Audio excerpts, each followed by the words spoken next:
And so how does cancer develop? Essentially, normal cells become, we often call it deranged. They essentially accumulate mutations in the genes that regulate the cell cycle, which cause them to start dividing out of control. So all cancer arises from normal, healthy cells. How does this happen? One of the things that has to happen is the activation of proto-oncogenes.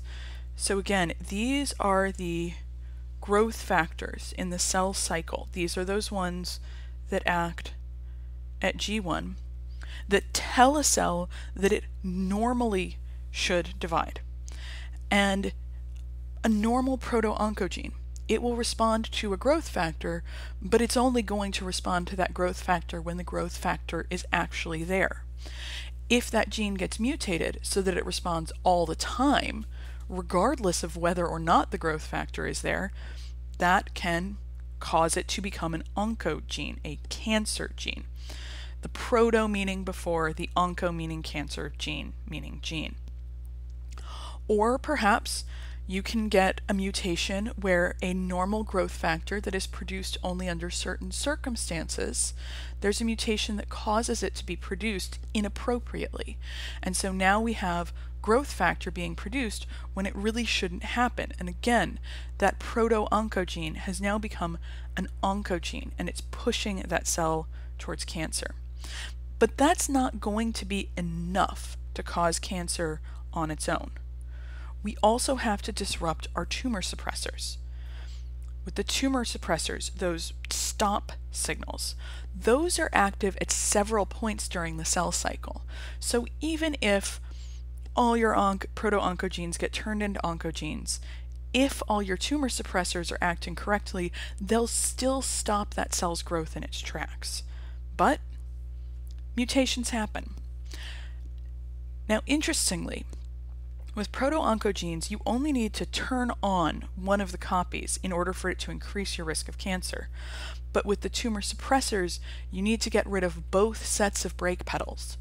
Because even if you've only got one brake pedal and everything else is screwy, you can still stop the car. So the tumor suppressor gene, sort of here in green, is on both copies of whatever chromosome this is. A mutation knocks out one copy, but we still have a functional tumor suppressor gene. This cell is not yet free to become cancerous. But something else happens. In this case, maybe we lose this chromosome. Maybe there's a mutation on the other tumor suppressor. There's a few different ways this could happen. So we lose that second chromosome.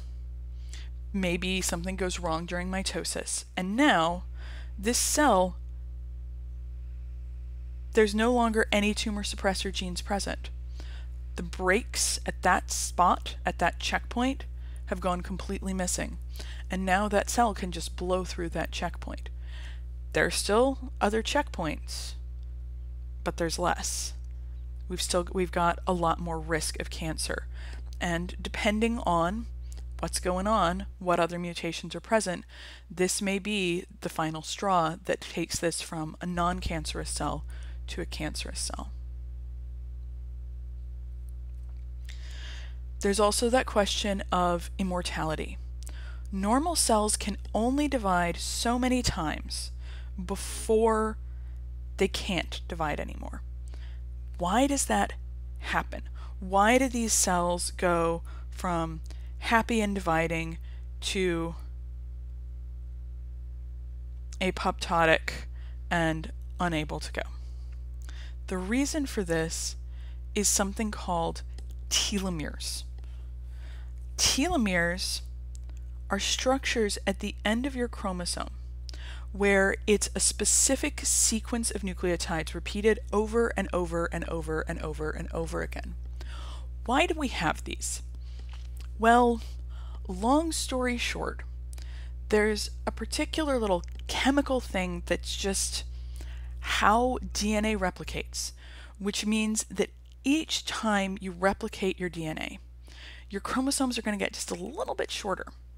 You can't quite correctly replicate every last nucleotide at the end of that linear chromosome, and so the ends of your chromosome shrink as your cells divide, and shrink, and shrink, and shrink. And over the course of many cell divisions, somewhere in the range of 40-ish, your telomeres disappear. And now, instead of this repetitive nonsense DNA being what gets lost on each division, now you actually start chewing away at things that matter, and you start losing DNA that matters. And that cell is going to go through apoptosis, and it is going to die. Now wait, some of you may be saying, if we've only got 40 cell divisions, then why is it that we aren't all dead after more than 40 generations of humans? Because that's definitely more than 40 cell divisions, right? The answer is an enzyme called telomerase. Telomerase makes telomeres. Its normal job is something that happens in the embryo.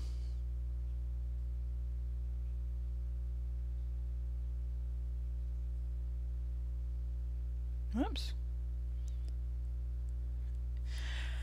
Normally, in the embryonic stage, all the telomeres on all the chromosomes you got from your parents, which were probably kind of shortened, but not like super duper uber shortened, but kind of shortened, they'll get their telomeres built back up so that you have nice, long, appropriate telomeres, and you're good to go.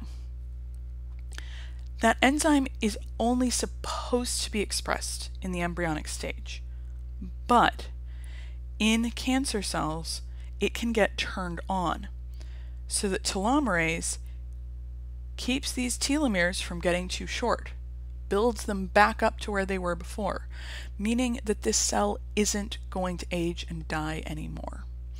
So telomerase expression is how these cells become immortal. Big thing that I want you to get from this. Development of cancer is a multi-step process. You start with one cell that's screwy. It has a mutation that maybe increases the number of, or increases the amount of growth factor that it thinks it's receiving, which is going to increase its rate of division a bit. But you know, all of the other checkpoints are working, so it's not necessarily going to increase its division a lot. But over the course of time, that cell is going to have more offspring than the normal cells that didn't have that increased growth factor. And maybe one of its offspring has a mutation in one of its tumor suppressor genes. Well, now, with the mutation in the tumor suppressor gene, especially if it's been a double hit, we've got something going on where this thing is going to be even more capable of dividing. And so the cells that you have after an amount of time mostly look like that one that has 2 hits in it. One of those maybe develops a 3rd hit. It gets another mutation in a tumor suppressor. Now it's really able to divide quite well, and one of its offspring potentially turns on its telomerase. Now there's nothing holding this back. It's not going to age and die, its checkpoints aren't working, its growth factors are churning away, and now we have a cancerous cell, and now we have a tumor. This is why benign growths are something that doctors tend to worry about. So a benign growth, the word benign means that this is not harmful yet.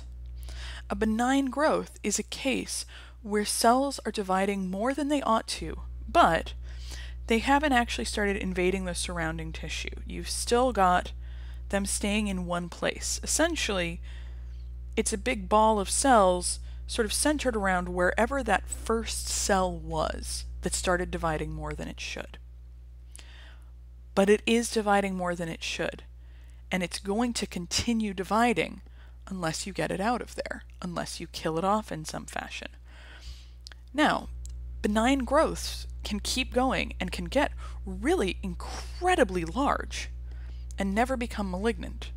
But every cell division they undergo is a risk of them acquiring a new mutation that is going to make them more malignant, that is going to make them less sensitive to killing, that is going to make them more likely to invade the normal tissue. Because note, this malignant tumor, it's no longer enclosed, and these cells, the malignant cells, often start to go on the move and start to what's called metastasize. Metastasis is when those cells have not just escaped that sort of local capsule. They're not just no longer enclosed and have started invading locally, but they actually make it to the bloodstream and then begin to circulate throughout the body. And any one of those cells that makes it elsewhere in the body can settle down and form a new tumor. Different cancers have a tendency to metastasize to different sites because even though they forgot where they belong, even though they're not acting normally, they do have a different set of gene expression. Something that started as a piece of breast tissue is going to be expressing different genes than something that started out as a piece of lung tissue, or a piece of pancreas tissue, or a piece of colon tissue. And so the metastases actually, in some cases, are very distinctive, almost diagnostic. Some cancers tend to metastasize to the brain. Melanoma is a really big one for that. Some tend to metastasize to the bone. Others will metastasize to the liver. The liver is a site that attracts a lot of metastases. In any case, once that cancer is past that first spot and has metastasized, that makes it harder to treat. That means the patient prognosis is less good, and that frankly means that the treatment has to get more aggressive. And that's what we're going to talk about after we talk about, and we'll talk about cancer treatment after we talk about how those mutations arise.